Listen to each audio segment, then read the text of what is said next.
সময় মানুষকে অনেক কিছু শিখিয়ে দেয়। যখন আমি কাজ করতে শুরু করি তখন ভাইকে কিছু বলার দরকার পড়ে না। ভাইও আমার হাতে হাতে কাজ করতে শুরু করে। শুধু ভাবো, যে ছেলেটা হাত দিয়ে ভাত পর্যন্ত খেত না, সেও আমার হাতে হাতে কাজ করার জন্য হাতে কোদাল তুলে নিয়েছে। আজ আবার কাজের ফাঁকে বাতকুল্লা থেকে আমাদের সঙ্গে এক দাদাভাই এবং তার মা দেখা করতে এসেছিল। নমস্কার, আমি প্রসেনজিৎ দাস। আমাদের দু ভাইয়ের মিষ্টি ব্লগে তোমাদের সবাইকে স্বাগত। আচ্ছা, তোমাদের সঙ্গে এমন কখনো হয়েছে ঘুম থেকে ওঠার পর থেকেই খুব মাথা যন্ত্রণা? জীবনে যে সমস্ত ঘটনাগুলো আমার সঙ্গে ঘটেছে তারপর থেকে আমার নিজের মনোবলকে ঠিক রাখার চেষ্টা করি, তবে যখন আমি একটু অসুস্থ হয়ে পড়ি তখন আর মনোবলকে ঠিক করে রাখতে পারি না, একদম ভেঙে পড়ি। তেমন একটা দিন হয়েছিল আজকের দিন। জানো, আমি আগে এমন ছিলাম না। আগে শারীরিক মানসিক যে কোনো সমস্যা হলেই সবার প্রথমে আমি সেটাকে কিভাবে সমাধান করব সেই কথাটাই মাথায় আনতাম। তবে এখন যদি শারীরিক কোনো সমস্যা আসে তখন আমি নিজেই খুব ভেঙে পড়ি, খুব ভয় লাগে। কেন এই ভয় আসে সত্যি আমি বুঝে কুল পাই না। আচ্ছা, আমার মতো তোমরা কে কে আছো বলো তো?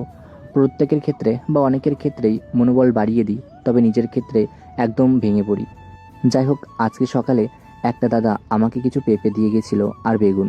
সেই কারণে পেঁপে দিয়ে ডাল রান্না করলাম আর বেগুন ভাজা।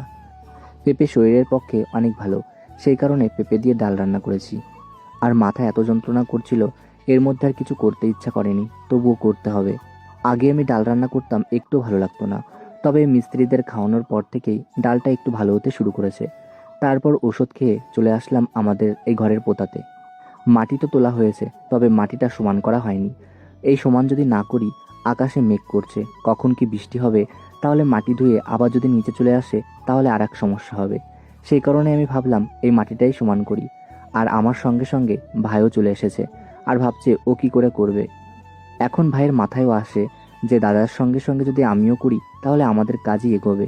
জানো, ভাই আগে খুব দুষ্টু ছিল, সারাদিন খেলাধুলো করতেই ব্যস্ত থাকতো। আর এখন আস্তে আস্তে আমার কাছে থাকতে থাকতে যখন আমি কোনো কাজ করি, সেই সঙ্গে কাজ করতে করতে এখনও নিজে থেকেই ভাবে দাদার সঙ্গে থাকলেই ভালো, দাদার কিছু হলে আমার কি হবে। এই বিষয়গুলো এখন ওর মাথার মধ্যেও ঘোরে। আমি প্রথম প্রথম ভাইকে বলতাম, ভাই কোথাও যাস না, খেলতে যাস না, আমার কাছে কাছে থাক, তোকে কিছু করতে হবে না, তবে তুই আমার কাছে কাছে থাক, তাহলে কাজ করতে আমারও অনেক ভালো লাগবে।